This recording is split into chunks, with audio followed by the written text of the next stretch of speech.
Então, nós temos centros especializados em tecnologia de carnes, de cereais e chocolate, de laticínios, de hortifrutícolas, de engenharia de processos, centro de ciência e qualidade de alimentos, centro de comunicação e transferência de conhecimento, e nós trabalhamos no Centro de Tecnologia de Embalagens, que é o CTEA. O CTEA tem como grandes objetivos, né, o atendimento personalizado às demandas dos clientes, o apoio à modernização, né, do setor industrial, de laboratórios, agregar valor ao mercado das embalagens, ser um centro neutro, a parceria com o setor privado e a formação e treinamento de profissionais.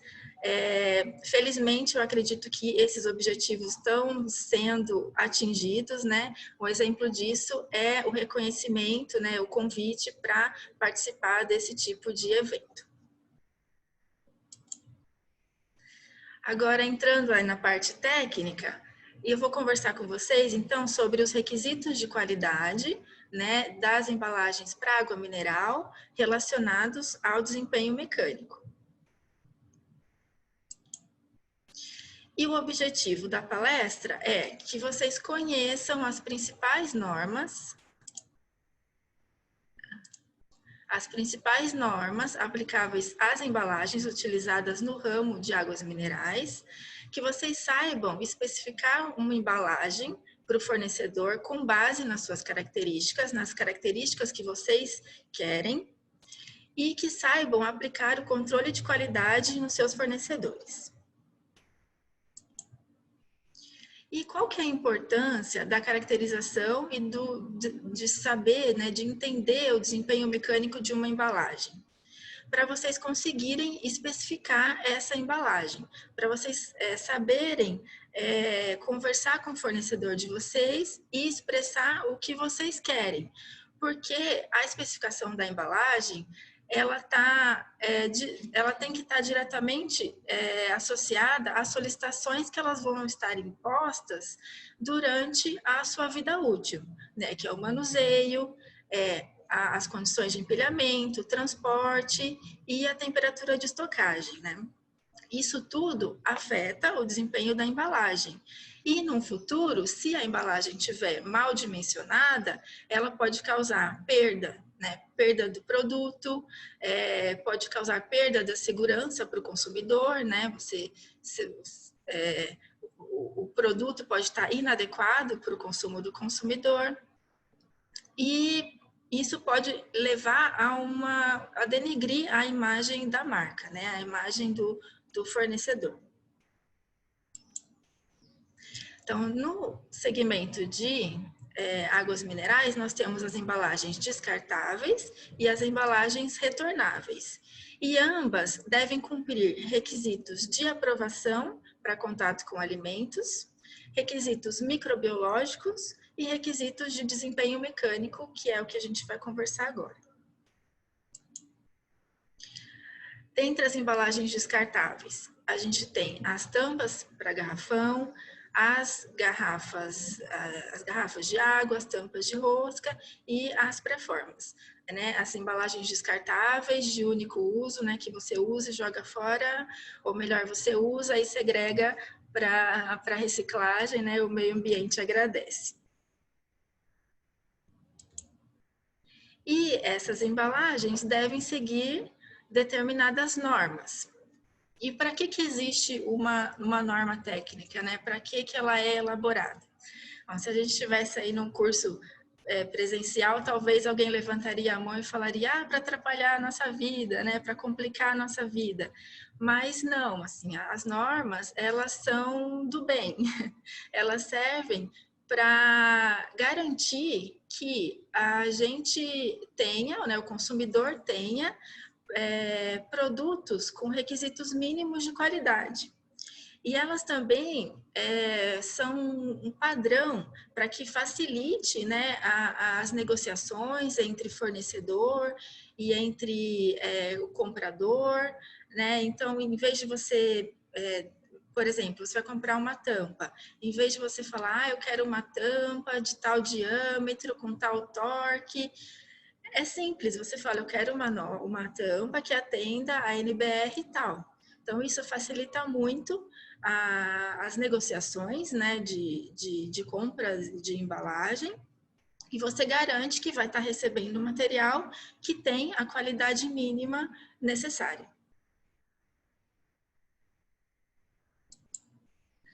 Então, aí, falando um pouquinho delas, elas são bem extensas, bem detalhadas. Eu vou dar uma pincelada nos principais critérios, né, os principais requisitos que cada uma das normas contemplam.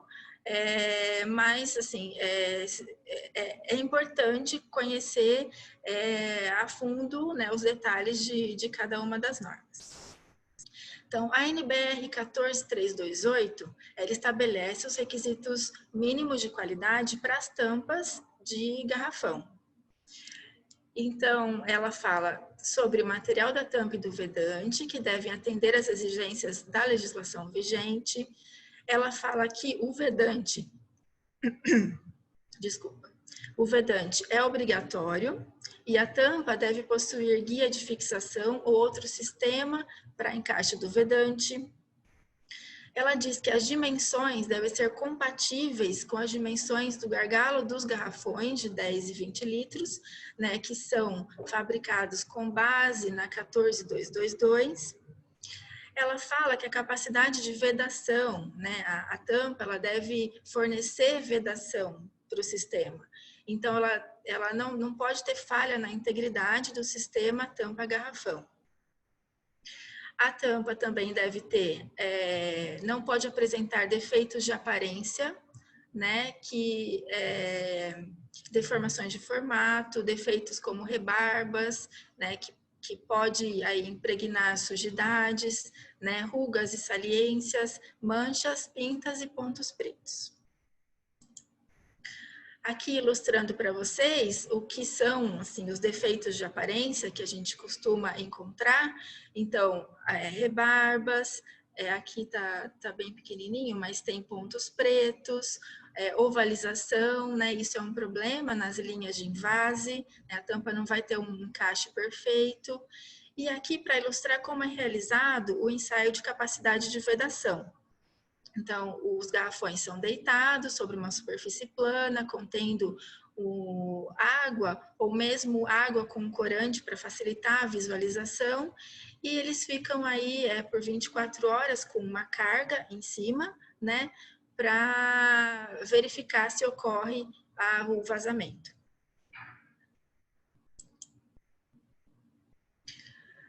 As tampas também devem ter segurança microbiológica, então elas devem ser fabricadas e condicionadas sob boas práticas de fabricação.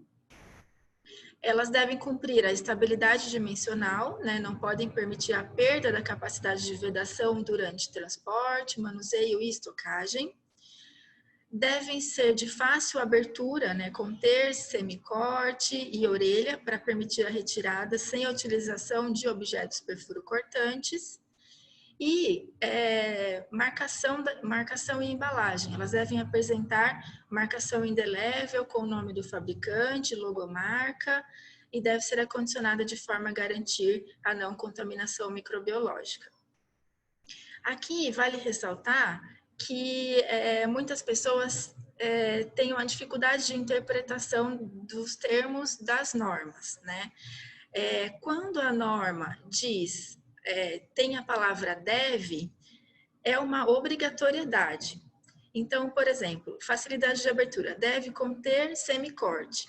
Se a tampa não tem o semicorte, ela é reprovada com relação a esse requisito, né? Muitas vezes as normas realmente são mal escritas, né? E a ABNT, as comissões de estudo, têm trabalhado para melhorar, né? Para facilitar essa comunicação, né? Com todos, né? Que vão ter acesso às normas técnicas, mas às vezes também tem essa dificuldade de interpretação. Se no lugar de deve tivesse a palavrinha pode, então pode conter semicorte, aí é opcional.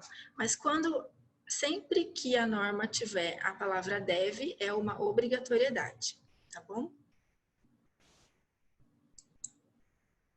Aqui para ilustrar para vocês como é realizado o ensaio de estabilidade dimensional aqui nos laboratórios do CETEA, né?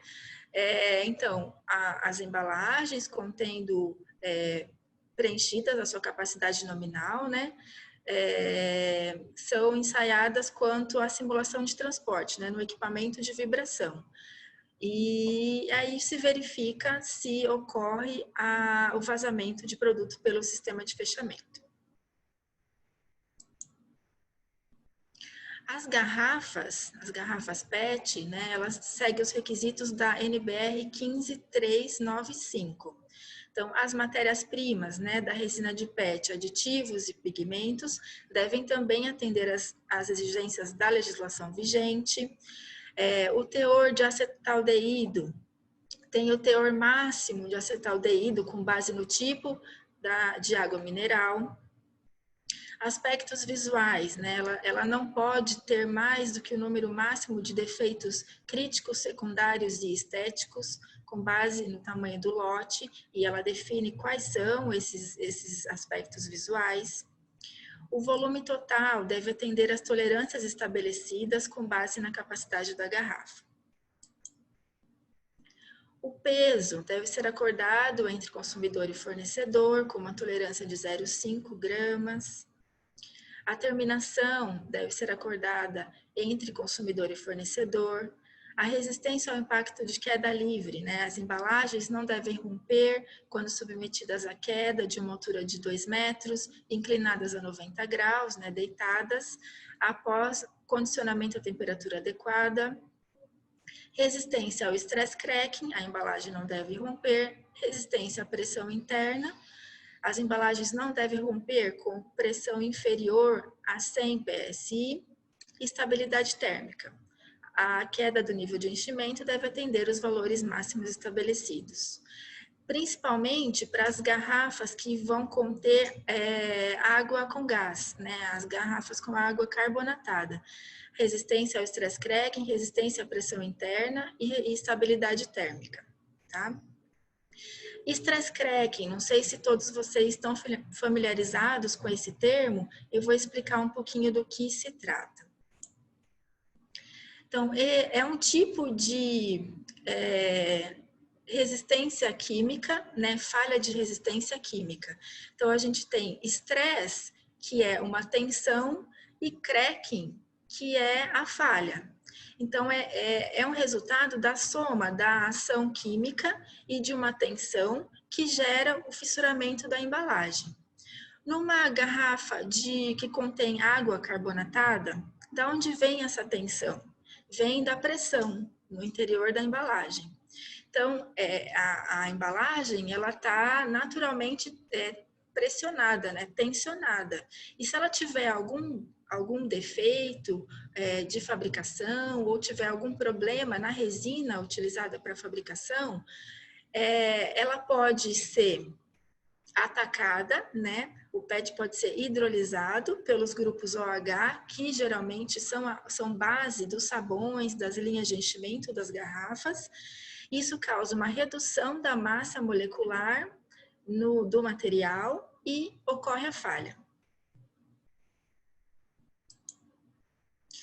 Acontece com todas as garrafas? Não, como eu disse, se a embalagem tiver algum defeito ou se, né, a resina não for de boa qualidade. Mas existem recomendações para reduzir a ocorrência desse tipo de falha, que é você utilizar uma resina com umidade menor que 50 ppm, com viscosidade intrínseca maior que 0,76, 24 horas antes do sopro, condicionar as performances, reduzir as tensões do fundo, né, num projeto de garrafa, evitar o excesso de material no fundo, centralizar o ponto de injeção, não utilizar silicones próximos das garrafas, né, que pode causar uma sujidade, evitar o excesso de carbonatação, evitar a permanência das garrafas nas esteiras por mais de 5 minutos, e evitar as paradas no túnel de encolhimento. As pré-formas, elas devem seguir os requisitos da NBR 15588, que diz que as matérias-primas da resina de PET, aditivos e pigmentos, também devem atender às legislações vigentes. Os aspectos visuais devem atender aos requisitos de defeito com base nos níveis de qualidade aceitável. O teor de acetaldeído, né, o teor máximo, com base no tipo de bebida. E massa deve atender à tolerância estabelecida com base na massa nominal da pré-forma. Aqui alguns exemplos de defeitos, né, de aspectos visuais. Então, a gente tem a cristalização, né, nesse corpo da pré-forma, a gente tem formação de bolhas. Então, aqui eu trouxe para vocês, para facilitar a ilustração, defeitos bem graves, né, mas os defeitos menores, né, eles também existem, eles devem ser contabilizados, devem ser controlados e avaliados, né, com base no nível de quantidade aceitável que a norma estabelece. A terminação deve atender à especificação acordada entre comprador e fornecedor. A validade, né, as pré-formas têm validade de 6 meses, né, após a injeção, mas elas podem ser utilizadas, né, após esse tempo, em concordância com o comprador e com o acompanhamento técnico, né, desde que elas sejam avaliadas e se chegue à conclusão de que elas estão adequadas, né, o desempenho dela ainda permanece o mesmo de quando ela estava dentro do prazo de validade. Marcação. O gargalo deve conter gravado no molde o número da cavidade e ou o código interno do fabricante que permita a sua rastreabilidade. As tampas, né, as tampas de rosca para as garrafas, elas seguem os requisitos da NBR 15410, que diz que as matérias-primas da resina, do vedante, aditivos e pigmentos também devem atender às legislações vigentes. O torque deve ser acordado entre fornecedor e consumidor. O torque de abertura, né, medido 24 horas após a aplicação, né, 7 dias e 28 dias, deve atender à especificação com base no diâmetro interno da tampa. Segurança, né, a tampa para bebida gaseificada deve permitir a degasagem do produto sem projeção da tampa antes da completa remoção.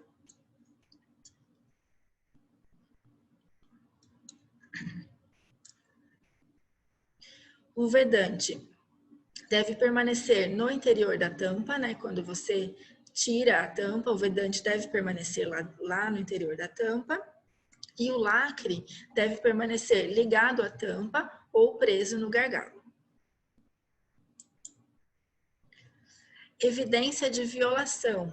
Então, a tampa ela deve permitir que o consumidor perceba a tentativa anterior de abertura. Resistência ao impacto. Resistência ao impacto por queda de esfera.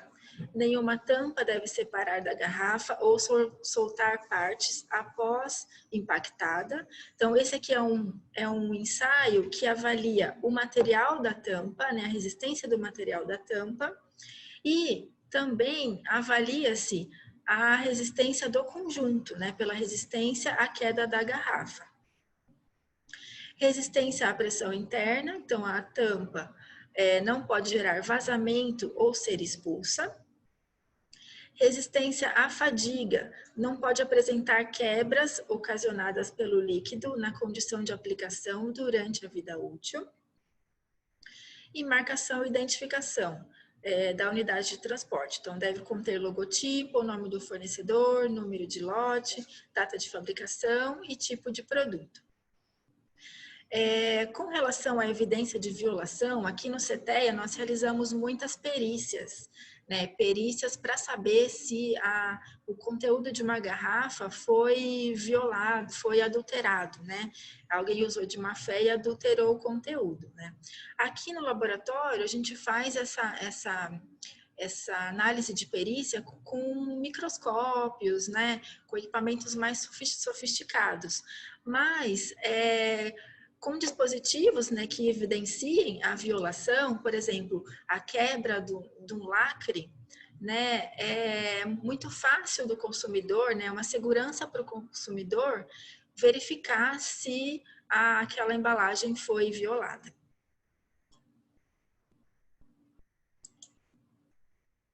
As embalagens retornáveis, né, são os nossos famosos garrafões de 10 e 20 litros. E eles são tão especiais que tem um conjunto de normas específicas, né, só para eles, né? Normas aí que são controladas pelo DMPM. Então, a gente já falou da NBR 14328, né, que são os requisitos das tampas, né, que são descartáveis. A NBR 14637, né, que é a norma da fonte, que estabelece os requisitos de lavagem, enchimento e fechamento. Tem também a NBR 14638, que fala sobre os requisitos de distribuição. E agora a gente vai falar sobre a 14222, que são os requisitos de desempenho das embalagens em si. A 14222, então, estabelece que o material, né, as resinas de PP, de PET, de policarbonato, atendam às exigências das legislações vigentes. Estabelece a aparência, né, que nenhuma das unidades deve apresentar os defeitos de aparência estabelecidos na norma. Nenhuma das unidades deve apresentar presença de odor estranho. A transparência da embalagem deve ser mínima de 60%. E as dimensões, né? Deve possuir dimensões de corpo e de gargalo compatível com as tolerâncias estabelecidas, né? Por ser embalagens intercambiáveis, né? Então as dimensões são muito importantes para garantir que elas consigam aí passar em diferentes linhas de envase. Ela estabelece a capacidade volumétrica mínima de 10,10 litros para as embalagens de 10 litros e de 20,20 litros para as embalagens de 20 litros. A estabilidade dimensional, então ela deve suportar sem alteração dimensional e de capacidade volumétrica as condições de higienização adotadas. Resistência mecânica. Resistência à compressão estática, ela deve resistir sem deformação significativa a uma compressão por carga constante, e ela deve resistir à queda, né? Resistir à quebra com impacto por queda livre de uma altura de 1,5 metro. Resistência ao impacto de tamponamento, então ela deve suportar sem apresentar quebra, né? Ao impacto de uma massa de 12 quilos. A alça também deve ser resistente, né? Ela não pode se desprender ou quebrar, né? Do garrafão. E a marcação e a identificação, então ela deve conter no fundo, em alto relevo, né, ou baixo relevo, alguns dizeres, símbolos de identificação do material, data de fabricação do garrafão, mês e ano, nome, CNPJ do fabricante, número do molde ou cavidade, a frase uso exclusivo para água mineral e potável de mesa, prazo de validade, precedido pelo texto data de validade da embalagem, né, para que não seja confundido com a data de validade do produto. E o garrafão dotado de alça não vazada deve conter a informação alça de apoio para a colocação do garrafão no bebedouro. Então, são todos requisitos aí de mínimos de qualidade das embalagens, mas para que o consumidor tenha um produto de qualidade. Eu deixo aqui para vocês a informação sobre a comissão de estudos, né, de embalagens plásticas para água mineral de mesa, né, a CE51, que eu faço parte. É uma comissão livre, né, qualquer um pode participar. A participação de todos os envolvidos no setor é muito importante, né? Essa troca de experiências é muito importante, né? Só assim que é possível identificar as determinadas dificuldades e tentar trabalhar para sanar, né, esses problemas aí que o setor enfrenta. Eu escrevi 2 informativos, né, sobre os garrafões, né, de 10 e 20 litros. Eles estão disponíveis de acesso gratuito, de fácil acesso no site do CETEA. Então, vocês podem procurar pelo nome do informativo ou pelo meu nome, né? Se tiverem alguma dúvida, né, nesses informativos, eu falo sobre os requisitos da norma com mais detalhes, né? E tem também a parte de legislação que a Fabiana vai abordar na sequência. E aí eu deixo para vocês o meu contato. Agradeço, né, a participação de vocês. Se tiverem dúvidas específicas, podem entrar em contato comigo, que eu vou ter o maior prazer em ajudar.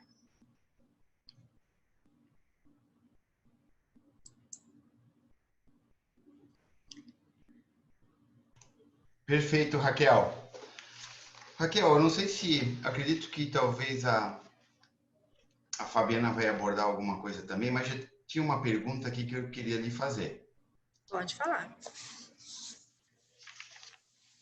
pegar aqui, só um minuto, tá?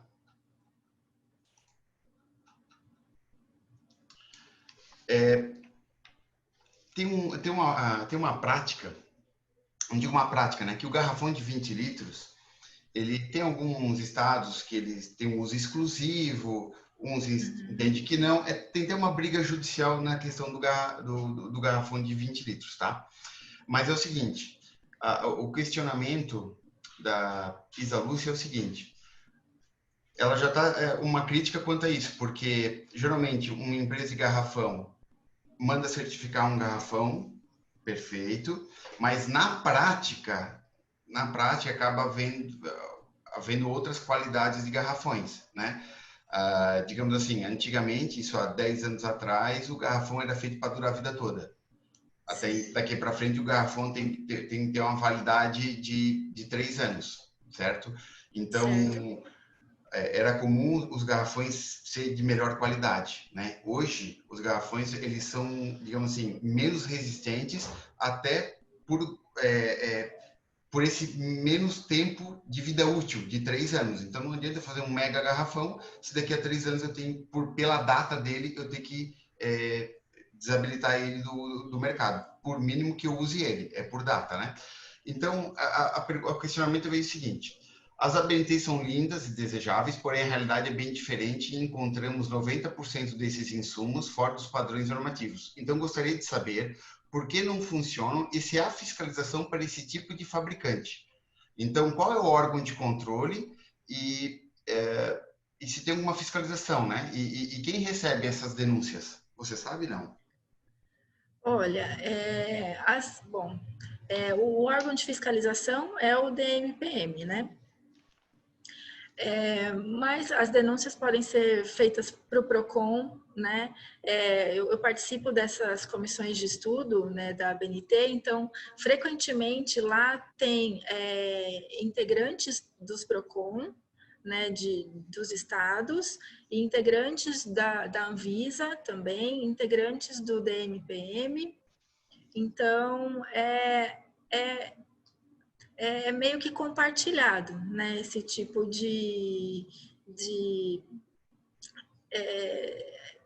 digamos, oi?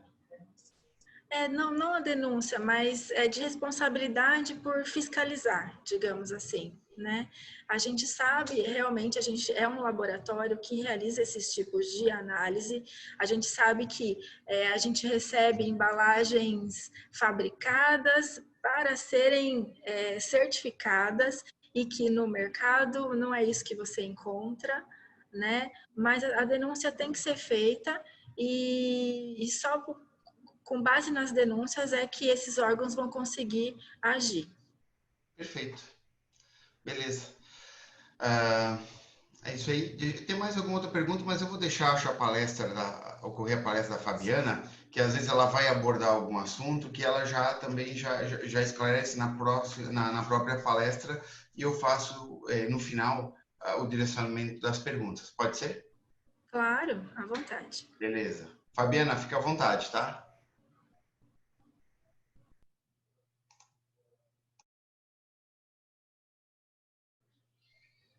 Então, ok, eu vou dar sequência em todas as informações que a Raquel deu, né, da parte aí de garrafão, de garrafa, mas agora a gente vai falar sobre a parte da legislação, que, na verdade, para atender a maioria das resoluções, a gente tem que ter essa parte toda aí que vocês já conversaram e ainda vão ter oportunidade de tirar dúvidas também, né? Então, a gente vai falar da parte de legislação da Anvisa, essa legislação que a gente fala do Mercosul e também do Brasil. Por que tem essas legislações? A gente vai falar da parte de segurança de alimentos e bebidas. A gente precisa garantir que esse alimento continue da forma que ele foi ali embalado e não cause nenhum dano à saúde do consumidor. Quando ele é preparado, quando consumido. A gente fala alimento, a gente está falando de alimentos e bebidas, né? Esse workshop é específico, né, para água mineral, mas em vários momentos aí vocês vão ver que eu vou estar falando de alimentos e bebidas. E também o controle da ocorrência de perigos à segurança de alimentos. A gente tem que diminuir, né, tentar reduzir esses riscos todos de contaminantes biológicos, químicos, físicos ou até alguma alteração na condição do alimento.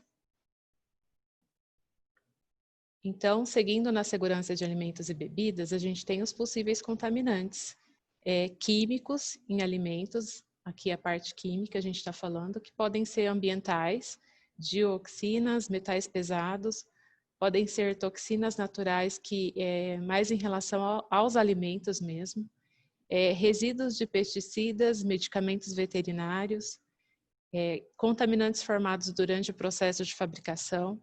Algumas dessas substâncias o próprio alimento pode desenvolver por temperatura, alguma coisa assim. Adulteração e fraude. E o nosso assunto, que é a migração da embalagem, né? A gente vai falar do que pode, desses contaminantes químicos, mas em relação ao que a embalagem pode ocasionar em relação à migração para esses alimentos e bebidas. Aqui eu gosto, né, de sempre trazer essa informação mais lúdica sobre a cadeia produtiva das embalagens plásticas, né, que faz parte totalmente da nossa vida, tanto de vocês, né, enquanto fonte, ou que trabalham na área aí de água mineral, e também de todos nós como consumidores, né. Nós temos as fontes não renováveis, a fonte renovável, tem vários tipos hoje em dia.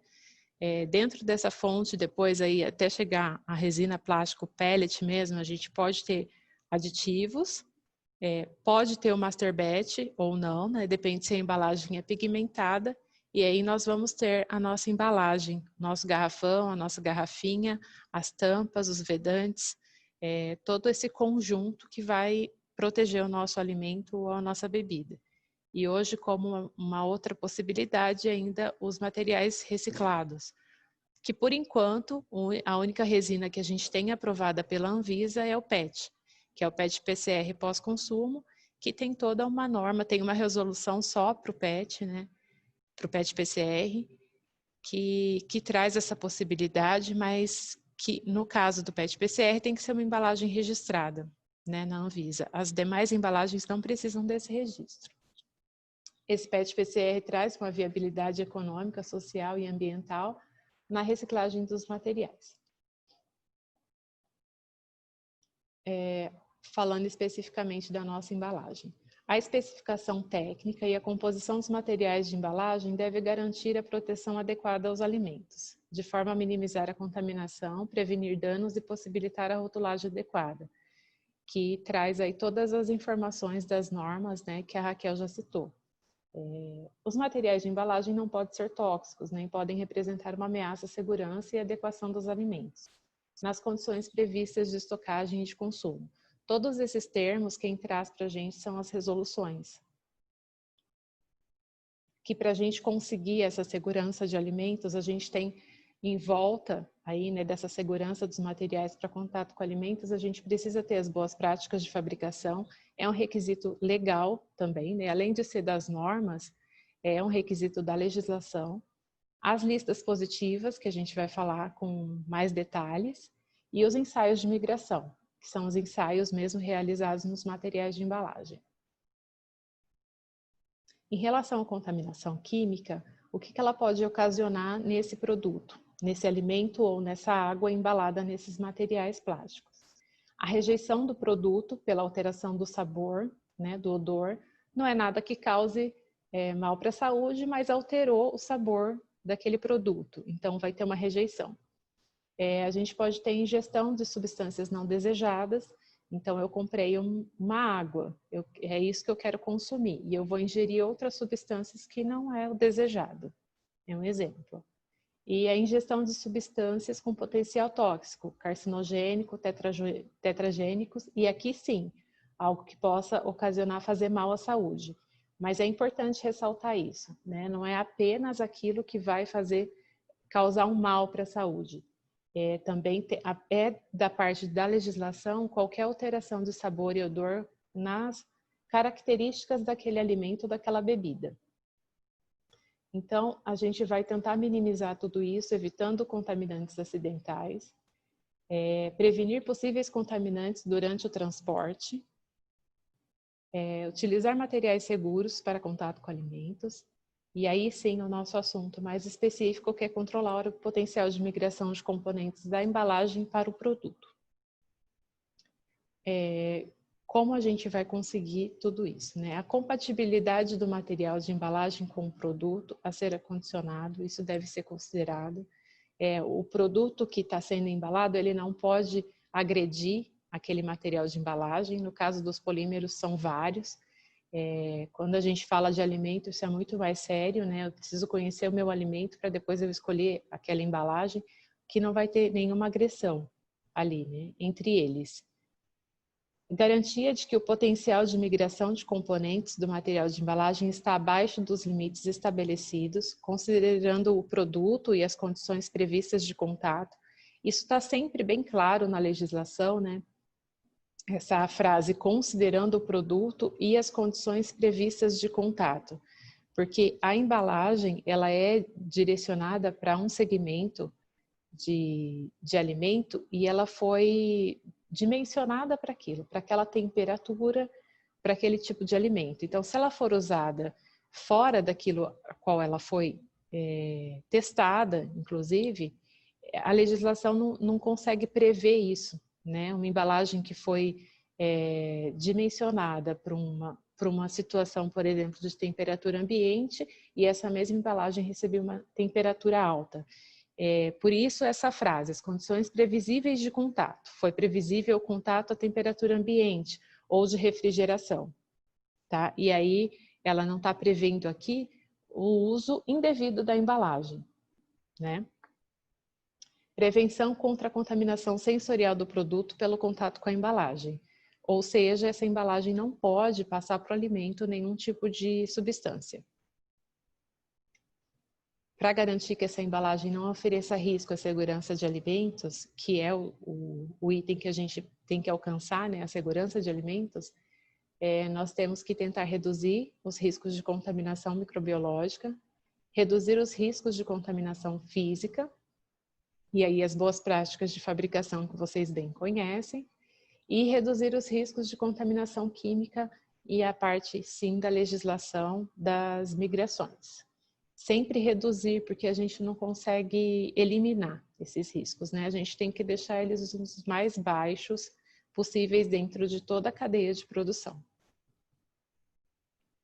Então, a importância da legislação de embalagens, ela traz aí uma forma padronizada de se falar disso, ela traz os requisitos de segurança para embalagens desses materiais destinados a contato com alimentos e bebidas, que tem os regulamentos técnicos, que eles são publicados como resoluções e portarias pela Anvisa, do Ministério da Saúde, e elas todas estão harmonizadas com o Mercosul. Todas as legislações que são utilizadas no Mercosul são as mesmas publicadas aqui pela Anvisa. Isso é muito importante quando a gente fala, né, da parte de mercado e até da comercialização dentro do Mercosul. As resoluções são as mesmas, né? A Anvisa, quando ela coloca isso dentro do Brasil, ela coloca sempre uma numeração diferente. Nos outros países isso não acontece, né? O número do Mercosul é o mesmo número que estão nos outros países. Por uma decisão da Anvisa, ela coloca uma nova numeração, mas elas são idênticas. Elas não podem ter nenhuma diferença. É só a tradução mesmo e elas são todas iguais dentro do Mercosul. Então, falando especificamente das resoluções que a gente trata, os materiais de embalagem, a gente tem a Resolução 91 de 2001. Ela trata dos critérios gerais de classificação de materiais para embalagens e equipamentos para contato com alimentos, de forma geral. Aqui a 91 ela é a mãe de todas as outras, ela fala de todos os materiais.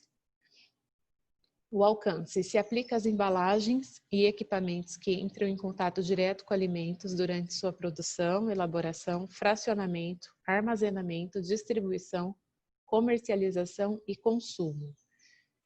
Prestem atenção que não é apenas o material de embalagem, mas também de equipamentos, todos os materiais que vão entrar em contato com esse alimento ou bebida durante a sua produção. O que ela traz para a gente de informação, né? De modo geral, para todas as embalagens, todos os materiais.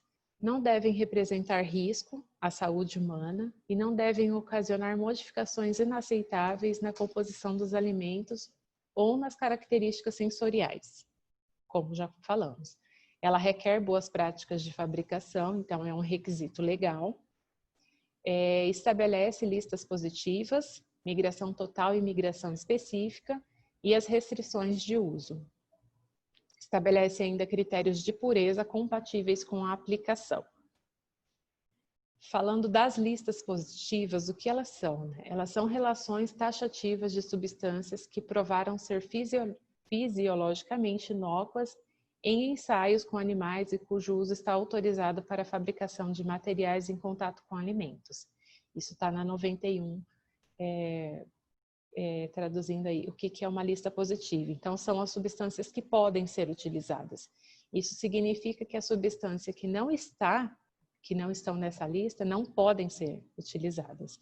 É uma lista positiva, né? Então, ela tem ali as substâncias que podem estar nesses materiais e também as restrições de uso, as especificações. Como aí embaixo tem uma partezinha dela colada como exemplo. Aqui a gente vai falar de 4 resoluções que tem a ver com a parte de materiais plásticos, né, com as embalagens utilizadas para água mineral, que é a Resolução 52 de 2010, que fala de corantes e embalagens plásticas, a Resolução 56 de 2012, que fala sobre os monômeros, né, resinas e polímeros, a Resolução 326 de 2019, que é de aditivos, ela revogou recentemente a 17, de 2008, e também a 274, que vocês conhecem, mas a gente tem que trazer ela também para avaliação da embalagem por conta da somatória de algumas substâncias que estão listadas nelas, inorgânicas, e que a gente encontra também nas resoluções de polímeros, de aditivos e também de corantes. Aqui apenas alguns termos, né? A migração é a transferência de massa de uma fonte externa para o produto acondicionado, ou seja, é a migração de substância da embalagem para o alimento. Nas resoluções da Anvisa, quando a gente está falando de migração, a gente está falando desse tipo de migração, porque o que pode ocasionar também é alguma coisa do alimento passar para a embalagem, quando a gente fala de material plástico. Mas não é disso que trata essa migração aqui da legislação, né? No caso da água não acontece, mas talvez em algum exemplo aí na nossa casa a gente tenha esse conhecimento de ter esse produto, esse alimento migrando para a embalagem, né? Um molho de tomate, por exemplo, que deixa um plástico avermelhado. Ocorreu uma migração, mas é uma migração do alimento para a embalagem. O polímero, né? Alguns polímeros têm esse problema. Nesse caso, a nossa migração aqui, a gente está falando da massa do material plástico, alguma substância da embalagem migrando para a água. A migração total, então, é a soma de todos os componentes da embalagem que são transferidos para o alimento, sejam eles conhecidos ou não. Eu não sei o que está migrando, né? Aí é a migração total e ela tem um limite. E a migração específica é a migração de substâncias que eu conheço. Eu sei qual é aquela substância e para ela tem um limite, alguma restrição e é uma migração específica. A Resolução 56, então, de 2012, ela foi publicada pelo Diário Oficial da União em novembro de 2012. Todas essas resoluções, elas sempre são discutidas no Mercosul, qualquer alteração que elas, qualquer revisões, assim como aconteceu com a 326. Então, as nossas resoluções acabam ficando um pouco antigas, né? A mãe de todas elas, por exemplo, é de 2001. Isso dificulta algumas coisas, porque ao longo do tempo vão surgindo novas substâncias, novas tecnologias, e essas reuniões, essas conversas com o Mercosul não conseguem acompanhar tudo isso. Mas, de forma geral, elas estão sendo atualizadas, estão sempre sendo citadas nessas reuniões. A 326 é a mais nova que a gente tem, ela é de aditivos, é bastante importante para quem trabalha com embalagens plásticas, porque teve bastante mudança, várias alterações entre a 17 de 2008 e para essa 326. Tem uma informação sobre o prazo dela que foi alterado, acho que está em outro slide. Então, a gente sempre vai ter o número do Mercosul, né? Porque não é o mesmo quando a gente internaliza aqui no Brasil. A Anvisa sempre coloca um novo número. Tá? Geralmente o ano atende, o número vai ser diferente. E a Resolução 51 de 2010, o que ela traz para a gente de informação é em relação à migração total e à migração específica, né? Mas ela traz para a gente todas as informações em relação a simulantes e temperaturas que eu vou usar nesses ensaios de acordo com o uso real da embalagem. Então, ela é um regulamento técnico, Mercosul, sobre migração em materiais, embalagens e equipamentos plásticos destinados a entrar em contato com alimentos. E ela revoga alguns anexos aí da 105, a 105/99, que é onde está o limite, né, da migração total. Boa parte dela foi revogada, mas não a resolução completa, né? Ela ainda é citada nos trabalhos porque ela ainda tem várias informações aí válidas.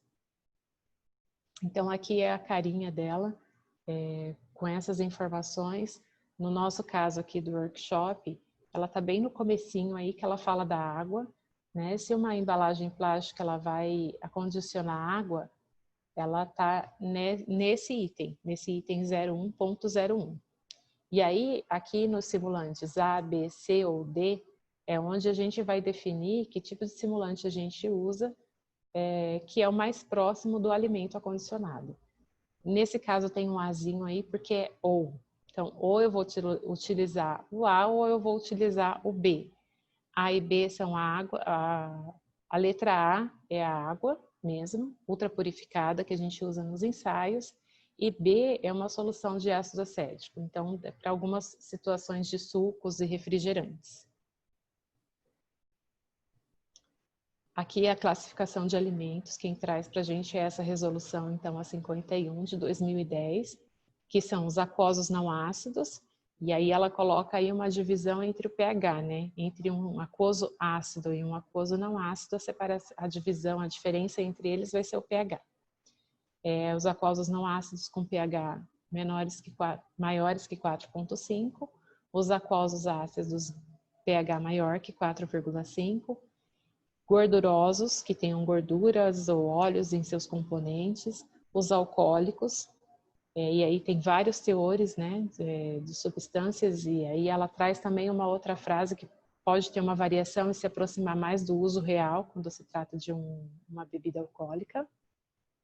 E os secos com gordura, né? Os secos sem gordura, na Anvisa, eles não precisam ser, essa embalagem não precisa ser analisada. Então, no nosso caso, a gente vai usar água destilada ou água ultrapurificada, que é o simulante A. Sempre que a gente for fazer uma sequência de análise de aprovação desse material para contato com alimentos. Aqui é a tabela que ela traz em relação à temperatura. Tem várias situações, né? Porque abrange todos os alimentos e bebidas. E no caso da água mineral, a gente com poucas variações, né? Mas a gente usa a temperatura ambiente por tempo prolongado, que é maior do que 6 meses. Então, o ensaio ele vai ser feito por 10 dias numa temperatura de 40 graus Celsius. Essa embalagem vai ficar em contato com esse simulante, que nesse caso é a água ultrapurificada, por 10 dias a 40 graus Celsius, em estufas controladas, com termômetros calibrados.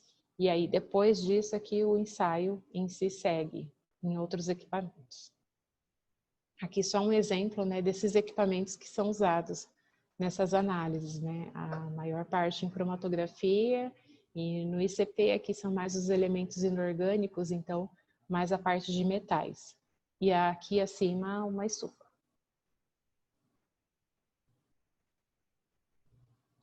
Então, novamente, falando da lista de monômeros que está na RDC 56 de 2012, é ela que traz essas substâncias que podem ser usadas e os limites e as restrições, né? Qual é o alcance dela? É um regulamento técnico que contém a lista de monômeros, outras substâncias iniciadoras e os polímeros permitidos para a fabricação de embalagens e equipamentos plásticos em contato com alimentos. Traz as restrições de uso, os limites de composição e de migração específica. Também se aplica aos revestimentos poliméricos em contato com alimentos, aplicados sobre suportes de outro material. Ela tem uma estrutura que tem várias partes. Na parte 1 a gente vai encontrar a lista positiva, né? Novamente, são as substâncias que podem ser utilizadas e as suas restrições de uso. A parte 2, os produtos obtidos por meio de fermentação bacteriana. A parte 3, especificações gerais. A parte 4, notas que aparecem na coluna de restrições, especificações, então algumas explicações. E a parte 5, a lista de polímeros obtidos a partir de monômeros listados na parte 1. Ou polímeros incluídos na parte 2, ou polímeros incluídos nesta parte mesmo, na quinta parte. Aqui é só para trazer a parte química, né, desses polímeros, desses materiais que podem ser utilizados, inclusive bastante utilizados na parte de água mineral, mais o PP e o polietileno em algumas situações. Só a carinha do monômero, que esses monômeros juntos vão formar o nosso polímero. E a legislação vai falar dos monômeros, tá?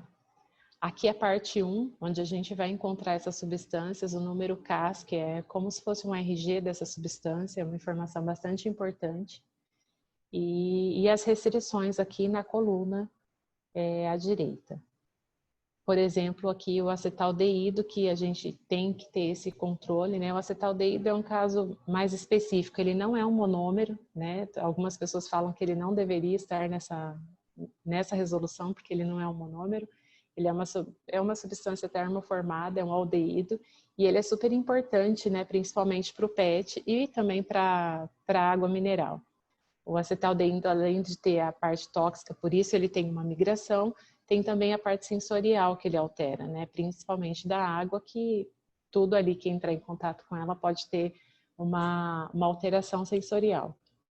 Então, o acetaldeído tem limite, ele tem nas normas também na BNT, mas ele tem a parte legal que tem que ser atendida. E o limite dele é de 6 miligramas por quilo. Ô, Fabiana. Oi? Posso falar um pouquinho do acetaldeído contigo? Que também é uma pergunta.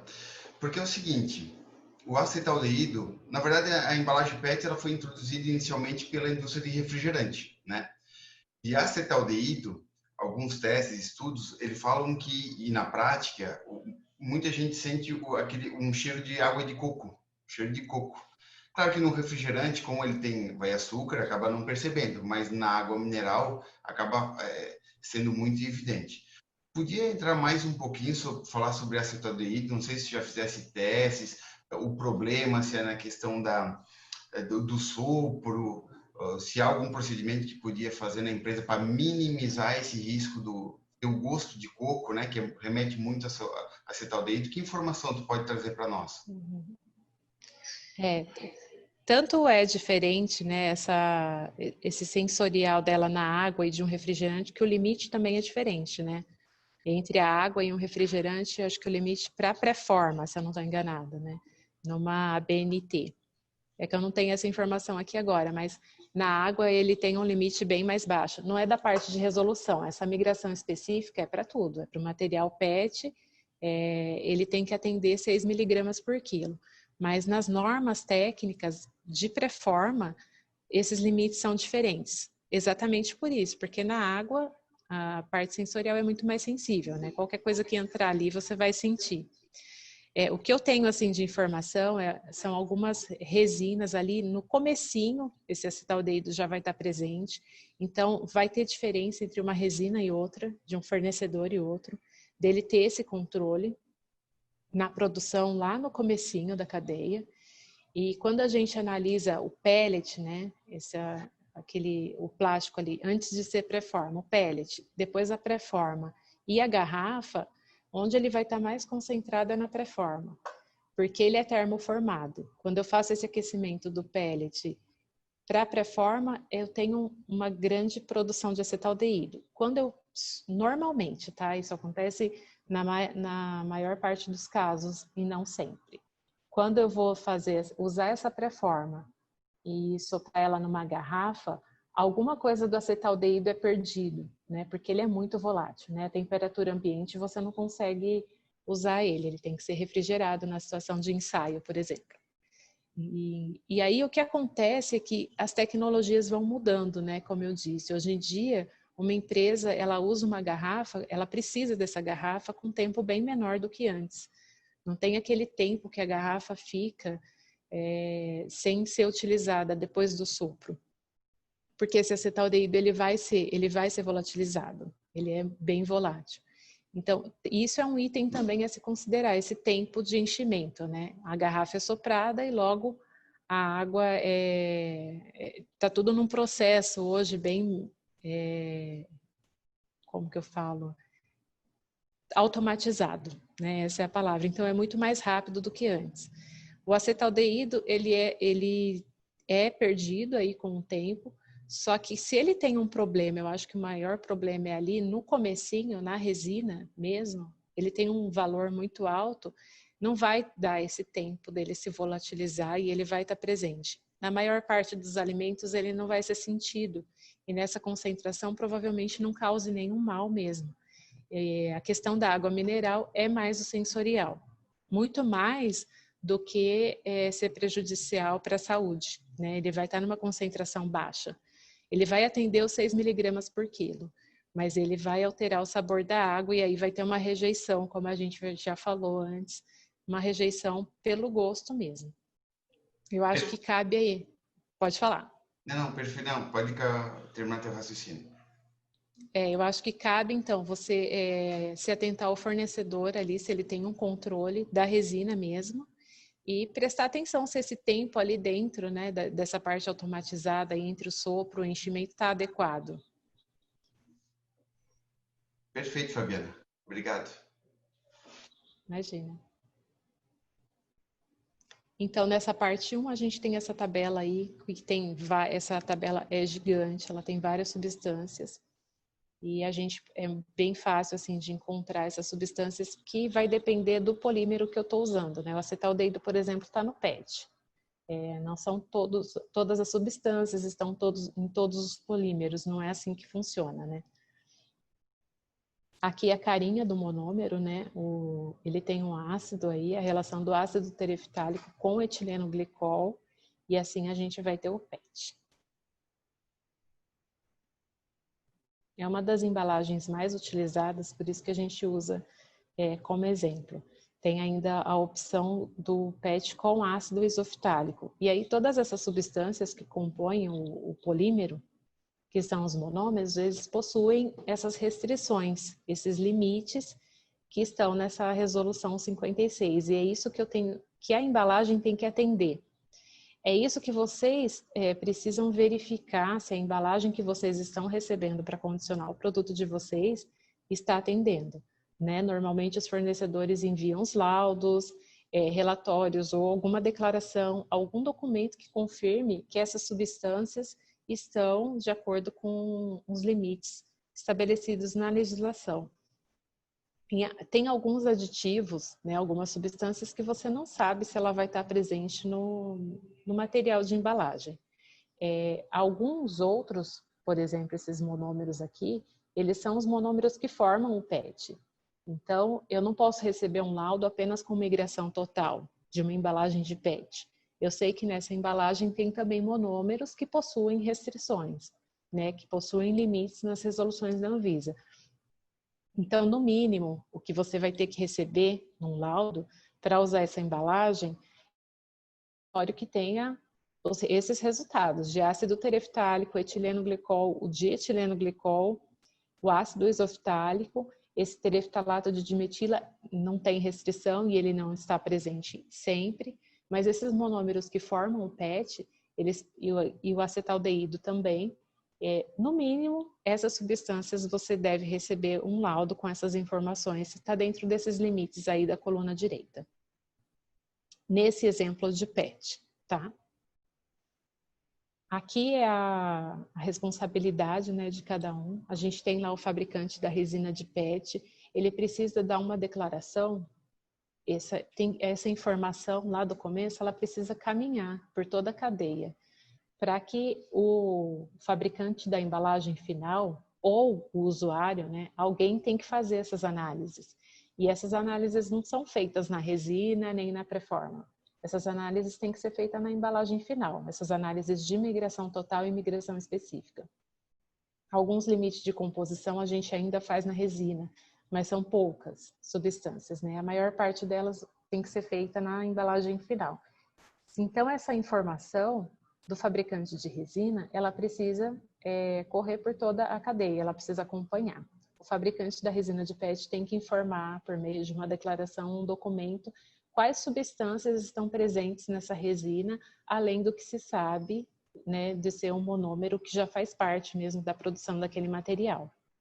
Algumas informações só o fabricante da resina vai ter. Ele tem que passar essa informação adiante para esse fabricante da pré-forma. Esse fabricante da pré-forma pode colocar ainda algum aditivo, então ele tem que informar o fabricante da embalagem para que esse possa fazer todos os ensaios necessários de aprovação desse material para contato com alimentos. E o fabricante, esse fornecedor da embalagem, ele tem que fornecer um laudo para o usuário, né, para o cliente dele que vai acondicionar esse alimento, né? A maior parte de vocês hoje do workshop são da água mineral, da fonte, então vocês têm um produto que vocês trabalharam nesse produto, na qualidade dele, atenderam todas as normas, e aí você tem uma embalagem que também precisa atender todas as normas para proteger esse alimento, senão tudo isso vai ser perdido, né? Todo esse produto de vocês vai ser perdido junto com essa embalagem se ela não atender todas as legislações. Aqui, falando um pouquinho da 326, ela traz os aditivos para esses materiais plásticos, que são vários, né? Geralmente, quando a gente pega um material plástico, a gente não tem ideia, né, da quantidade de substâncias que pode ter ali, mas pode ter bastante. E essa resolução, ela vai trazer esses aditivos e essas restrições de uso, esses limites todos, são aditivos que melhoram a aparência, que melhoram a circulação dele na produção, trazem alguma melhoria para esse polímero. E eles devem estar aprovados para contato com alimentos. Toda substância que for colocada ali naquela resina, ela tem que estar aprovada nessas listas positivas. E a lista positiva 326 está bem atualizada. Ela revogou a 17 de 2008. Por conta da pandemia, a Anvisa fez um novo regulamento, que é esse número 391, né, deste ano de 2020, que alterou o prazo, porque o prazo era bem menor. E aí foi prorrogado até junho de 2021 para que todos atendam essa nova resolução. Então, quem tem um laudo com a RDC 17/2008 sendo citada, ela ainda está válida, né? Mas essas empresas precisam começar a solicitar, né, a resolução e as análises de acordo com a 326. E esse prazo foi prorrogado até junho de 2021. Teve bastante mudança, tem várias substâncias com restrições, tem novas análises a serem feitas. Um exemplo são as aminas aromáticas, e elas se aplicam aos materiais pigmentados. Elas não estavam citadas na 1708, então é um ensaio a mais a ser feita nessas embalagens pigmentadas. Mas isso é um exemplo, tem várias outras substâncias e algumas alterações em limites, né, de substâncias que já estavam na 1708. Aqui falando da RDC 52, são para os materiais pigmentados, então para as nossas embalagens aí que são coloridas. Né? Esses pigmentos, eles também devem estar aprovados. A RDC 52 fala tanto de pigmento quanto do master, tem que ter aprovação para os dois. E na embalagem final tem alguns ensaios que devem ser feitos por conta desse master batch. O master batch normalmente tem uma resina, então a gente precisa conhecer também o que tem nesse master, além do pigmento, podem ter outros aditivos, qual resina é utilizada, porque ali também vai te trazer uma informação do que analisar na embalagem final. Novamente, os ensaios vão ser feitos na embalagem final, tá bom? Então, ele é o regulamento técnico Mercosul sobre corantes em embalagens e equipamentos plásticos destinados a estar em contato com alimentos. Ele revoga aí alguns anexos também da Resolução 105, né, que é mais antiga, e estavam citados, né, nessa resolução, e aí essa RDC fala especificamente dos pigmentos e dos masters. E a resolução 274, que vocês têm mais contato, porque ela é específica para águas envasadas e gelo, a gente também usa ela quando a gente vai levantar essa lista de ensaios a serem realizados numa embalagem. A gente tem, principalmente quando ela for pigmentada, a gente tem que consultar essa tabela 1, né, dessa resolução 274, porque ela traz essas substâncias inorgânicas e a somatória tem que atender. Geralmente a 274, ela tem um limite mais baixo para alguns. Aqui no próximo slide tem uma comparação aqui. Nessa tabelinha aqui, nessas substâncias inorgânicas, são as que estão listadas na 274. E algumas se repetem na 52, né, que é de metais, que é de pigmentos, e também na 326/19, que é nova, porque também podem ser aditivos. Então, a gente tem que respeitar esse limite mais restrito, mais rigoroso, que é o da água, normalmente, né? Quando a gente vai fazer um ensaio numa embalagem pigmentada, por exemplo, para o antimônio, a gente vai atender o limite de 0,04 em miligramas por quilo, né, ppm. Mas se essa embalagem é para água mineral, eu tenho que atender um limite mais baixo, que é o de 0,005, né, porque eu tenho que prestar atenção nessa somatória dessas substâncias inorgânicas que podem vir ali da água, né, e não pode somar com nenhuma migração vinda do material de embalagem. Então, a gente também consulta 274/05 para fazer essas análises e essa listagem de análises necessárias para aprovação desse material. Aí só uma ressalta ali que teve algumas alterações da 326, né? Ela alterou alguns limites da 52. E a resolução 20 de 2008, como eu falei que o PET-PCR tinha uma resolução específica para ele, né? Que é esse material reciclável. Essa resina e essa embalagem, ela é tratada de forma diferente pela Anvisa, né? Essa resolução, ela estabelece os requisitos gerais e os critérios de avaliação, aprovação autorização e registro de embalagens de PET elaboradas com proporções variáveis de PET virgem, grau alimentício, e de PET pós-consumo reciclado descontaminado, grau alimentício também, destinados a conter alimentos. Essa RDC tem uma série de restrições ali que devem ser seguidas, inclusive esse registro, né? As embalagens no Brasil não precisam de registro, mas quando ela é de PET PCR, com material reciclado, ela precisa ter esse registro, tá? Além de uma série de exigências também que essa resolução traz. Então, aqui falando um pouquinho das responsabilidades, que nós somos bastante questionados aqui no CETEA, né? Quem tem que fazer essa análise, quem tem que pagar, né, por isso. E, na verdade, a gente sempre fala que isso tem que ser compartilhado. E, na verdade, tem que haver uma conversa, uma proximidade bem grande aí entre toda a cadeia produtiva, porque o principal objetivo é a segurança, né, desses alimentos, a segurança do consumidor. E é bem importante lembrar que todos nós somos consumidores, né? Então, mais do que saber, né, de quem é a responsabilidade, é ter a certeza de que está sendo cumprido mesmo. Essas legislações, elas existem para proteção, né, desses alimentos. E a embalagem plástica, a principal função dela é proteger o alimento. Então, ela não pode ser uma fonte, né, de contaminação. A indústria de alimentos e bebidas, então, ela tem a responsabilidade de exigir, por isso que é importante conhecer, né, o que vocês precisam exigir dos seus fornecedores. Exigir a conformidade das embalagens frente à legislação que está em vigor naquele momento. Então, quanto maior o conhecimento, mais fácil vai ser isso, né, de exigir dos seus fornecedores o que eles precisam atender. A indústria fabricante de embalagens, ela tem a responsabilidade de garantir essa conformidade das embalagens frente a essa legislação, as resoluções da Anvisa, no caso aqui nosso do Brasil.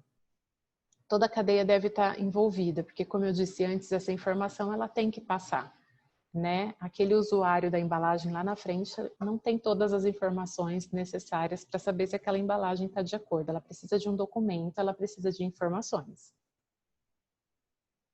Aqui eu coloquei como exercícios, mas é mais para vocês mesmos lerem e saberem se vocês vão utilizar esse tipo de embalagem, que tipo de laudo vocês precisam exigir, né, do fornecedor. Quais análises são necessárias para que essa embalagem esteja aprovada para contato com o produto de vocês, que é a água mineral. É um exercício para vocês fazerem mesmo, para darem uma lida, para saber se vocês... estudando, né, assim, procurando maior conhecimento, vão conseguir conversar com esse fornecedor de embalagem de forma mais clara, né? E aqui, por último, eu trouxe somente esse tema que sustentabilidade está sendo falado assim de forma, como diz um professor meu, parece orégano, né?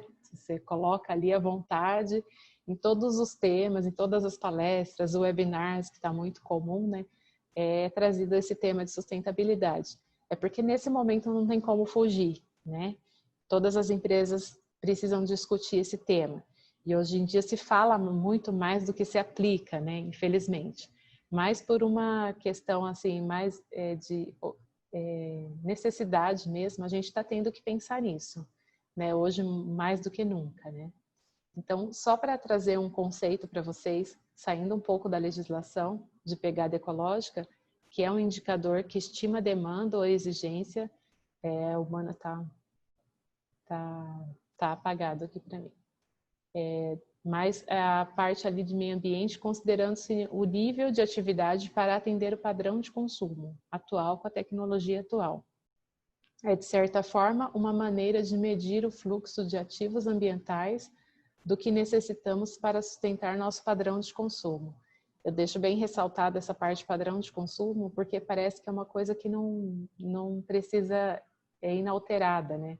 Mas o nosso padrão de consumo, ele pode ser alterado a qualquer momento. É uma coisa pessoal e que as empresas precisam falar mais, né, sobre isso. Eu nem coloquei a fonte, porque esse é um conceito conhecido e repetido por todos, né? Então, falando da avaliação de ciclo de vida, quando a gente fala de um material plástico, ele é bastante importante. A avaliação de ciclo de vida começa lá na fonte, né, que a gente viu naquele slide, lá na fonte daquele material para aquela resina, e tem todo um caminho que envolve transporte, que envolve o consumo de água, o consumo de energia elétrica. E quando a gente fala de avaliação de ciclo de vida, a gente está falando disso, né? Quando a gente perde esse alimento e bebida aí que foi fabricado, o que na verdade a gente está sendo desperdiçado naquilo? Várias coisas, né? A água que foi usada naquele processo de produção, o transporte, o CO2 que foi emitido em várias etapas em que o transporte ocorreu. Quando a gente fala de água mineral, é até legal, porque a fonte está ali, aí você coloca a embalagem ali dentro e você tem um transporte menor nessa cadeia, né? E depois vai ter a distribuição, claro. Mas tem alguns exemplos que o transporte está bem mais forte, né? Dentro de toda a cadeia. Só uma informação que aproximadamente 12% da água doce do planeta está concentrada no Brasil. Então, a gente tem essa percepção de água, a gente tem muita água.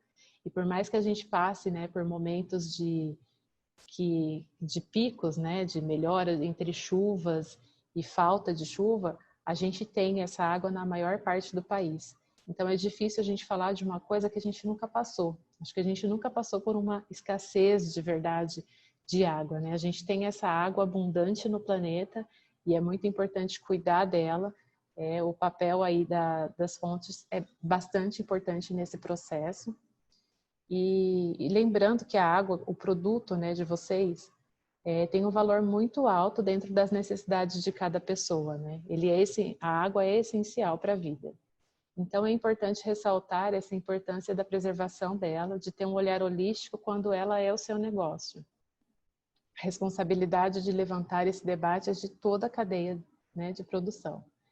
Então pensar aí numa embalagem que cumpra o seu papel, que é proteger o produto, deve ser um item permanente da pauta de discussões das empresas de água mineral, porque o produto de vocês é muito rico e a embalagem vai fazer parte, né, desse produto, na parte de proteção, né, desse produto que é a água e lembrando, né, como eu já falei, todos nós somos consumidores, né? O objetivo é a segurança dos consumidores que somos nós. Né? A segurança aí para que esse alimento não seja nenhuma fonte de contaminação de alguma substância que não faça bem à nossa saúde.